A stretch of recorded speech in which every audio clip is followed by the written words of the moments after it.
Well, the first commandment, obviously, since it is the first, highlights the basis for everything when it comes to loving God and loving our neighbor, because the Ten Commandments actually spell out how God wants us to love Him and how God wants us to love our neighbor. And so the first commandment then is, I am the Lord your God, you shall not have strange gods before me. It's very, very important, because as you go through the Old Testament, you see that one of the biggest temptations actually for God's people was idolatry. Ignoring the true God who had rescued them and saved them in favor of the false gods.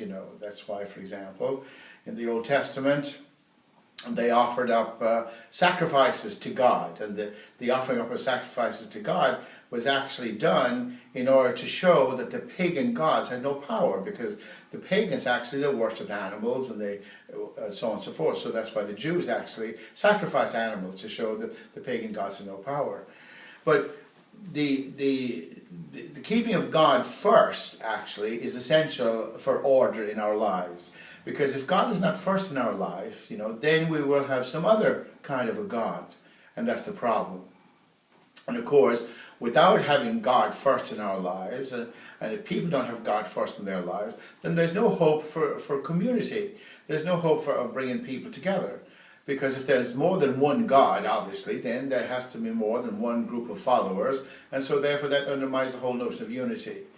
But God knew very well, that human beings would be tempted, as it happened in the Garden of Eden, for example, because what happened in the Garden of Eden, of course, was the false god of power. When Satan says, you can compete with God, you can be like gods yourself, so you don't really need God at all.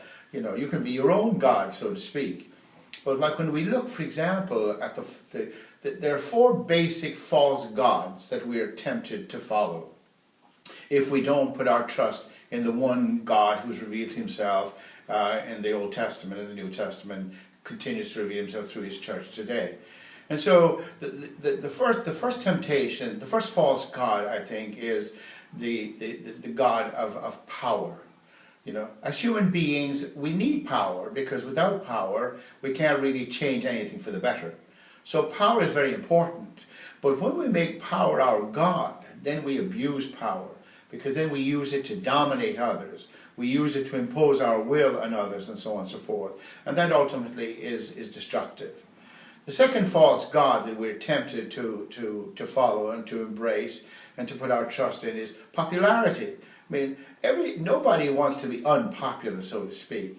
But when we put popularity first in our lives, then we compromise our principles, we compromise our beliefs, and then we do everything and anything just to be popular.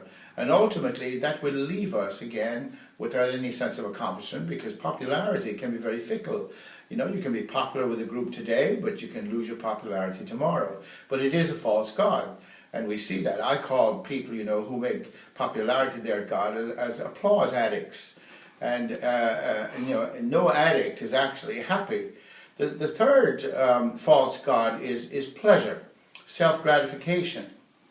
And we're all prone to that, to gratify ourselves.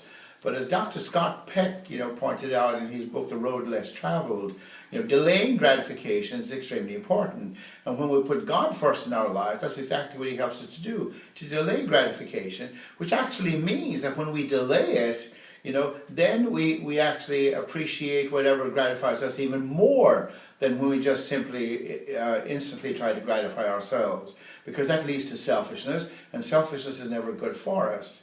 And so the fourth false god is possessions.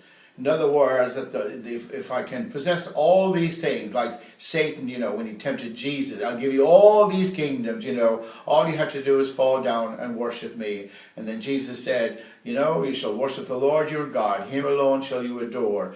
So if we don't put God first in our lives, if we don't obey that first commandment, I am the Lord your God, do not put strange gods before me, and all of those things ultimately leave us disappointed, abandon us, because the day we die, they won't be of any use to us whatsoever.